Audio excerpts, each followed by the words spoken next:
Senegal's next presidential election isn't until February, but human rights activists say the government has already started a crackdown on dissent. Clashes between opposition supporters and police have claimed at least 16 lives since Thursday. The latest unrest was sparked by the sentencing of opposition leader Ousmane Sonko. His supporters took to the streets in protest. Some threw rocks and set tires on fire. Those caught in the middle say it's the worst violence in decades. Sonko, who was accused of corrupting the youth, was sentenced to 2 years in prison. That will likely end any chance he has of running in next year's presidential elections. And this weekend, the government cut off mobile internet service to stop what it's referring to as hateful and subversive messages. Groups like Amnesty International are pleading with leaders to respect human rights and stop what they say is the excessive use of force. Let's get some perspective from within Senegal. We're joined live now by freelance journalist Borso Tall. Borso, thank you so much for being with us. Senegal has been traditionally seen as a bastion for stability in West Africa. That image is being challenged right now. Aside from the crackdown in terms of targeting Ousmane Sonko, we're also seeing a crackdown on other forms of dissent, arbitrary arrests, and also a crackdown in terms of social media as well. You were in Dakar over the weekend. Just walk us through what you saw and what you heard. Okay, over the weekend, what we first see is what we've been seeing for the past few weeks, and more so what we've seen escalating since Ousmane Sonko was sentenced to 2 years for having misconduct with a woman under the age of 21 at the time of the rape accusation in Dakar. And so what we have is a multiplication of fights. Groups of people get together to fight, and just all over the city in Dakar and all across the country altogether. So it's multiplied to bring some sort of distraction to the police forces. And we've seen a lot of areas where the police forces are a minority and they run away from the population who run after them. Now, how do they run after them? They're not running after them with real bullets, with guns and real bullets. They're running after the police forces with stones, rocks, and woods, like pieces of wood, anything that they can use, bricks, just to chase them away from the area where they're fighting from. They burn tires. So this is a clash between people who burn tires, who use rocks, and who use even curtain rods. I saw somebody carry a curtain rod because that's the only way they have to express their anger towards the government. As opposed to police forces in various forms and uniforms who come with first lacrimogene is a tear gas. And on top of that, they use real bullets now, and they've killed so far more than 16 people for the past few days, and that is what's going on. Various areas of groups fighting, sometimes getting together in one big neighborhood, and it's just children dying, and it's chaotic because, like you said, we don't know anything about this in Senegal. This is the first time that we've had this much chaos go on. Simply because a president has not said whether or not he would like to become president for the third time. And when the Constitution says clearly that there is no way any president can become head of state more than 2 consecutive terms. So that is what's going on in Dakar, in Senegal right now, something that needs to be known by everyone. So just in terms of Ousmane Sonko, I mean, he came third, I believe, in the 2019 elections. Obviously, he is considered to be the greatest threat to Macky Sall, the president of Senegal, the current president of Senegal.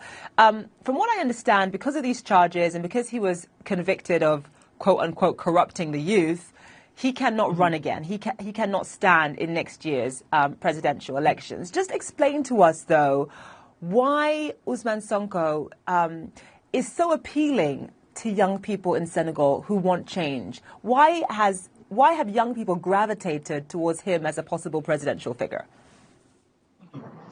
Before young people, let me go back a little bit to a tradition that we have in Senegal called Masla in Wolof Teranga. Put together, that means talking in peace and finding solutions in peace together. So basically what's been happening in Senegal since independence is that whatever bothers the country, whatever bothers people, we sit together and we discuss it, and then we find solutions for for decades and decades, whatever happened, aside from, various times of tension, what we have is just peaceful concentration, peaceful gatherings, and peaceful talks until when I say we, it's the people that I exchange with, the population, the young people, until they realized that, any opponent to the new president, to the current president, is put aside. We have the example of Karim Wade first, who is the former president's son, Abdoulaye Wade, who also wanted to run for president, is now in exile for the past few years. We have another example, which is Khalifa Sall, who's also an opponent, who was put in jail for some sort of corruption allegations. And seeing those two patterns, seeing those two elements coming one after the other, Sonko comes, is young, has the voice of young people, has the message young people want to hear, is talking about ending dependency from colonial times. It's difficult to say this way, but a lot of people here understand that international relations should be redefined as a win-win relation rather than just one country over another. That's the mindset over here. So he comes with that mindset that we are going to work together to put Senegal first. He comes and talks about promises to change the economy and to give chances to young people to have employment and a future. He comes and talks about equality in terms of work, in terms of health, education, etc. So this man comes to just change the whole narrative that young people have heard since they were born. And because of that, Macky Sall, who surprisingly is fighting against this, while he fought for justice in the same situation when he was with Abdoulaye Wade in 2012, because that's how he got into power. He came into power by fighting a third term. He came into power by having the support of the people. And now what we're seeing is that he's against the very people who stood for him, who died for him, because a lot of people died during the time of Abdoulaye Wade's wish to become a president for the third time. And he is repeating every single step that the population fought against in 2012. So everything is repeated. And even added, because he is arresting more people, he has put in jail people of the opposition parties.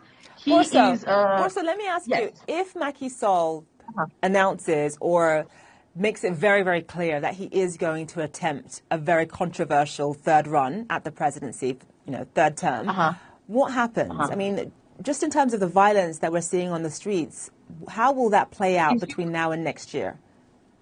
You mean to tell me if he decides to run for a third term? Yes, if he formally decides. It will be chaos.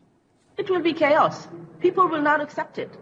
People will just not accept it. So not only are they fighting against a third term, they're also requesting that Sonko, who is under illegal house arrest, because he has not been given an arrest warrant yet. He is in his house with his family, with no connection, no access to his lawyers, no access to anyone, from activists to even civil society organizations, the leaders, access to nobody. He is on his own right now, just, I suppose, because no one has access to him. And even his party, the closest to his party, do not have access to him. He is just under illegal house arrest.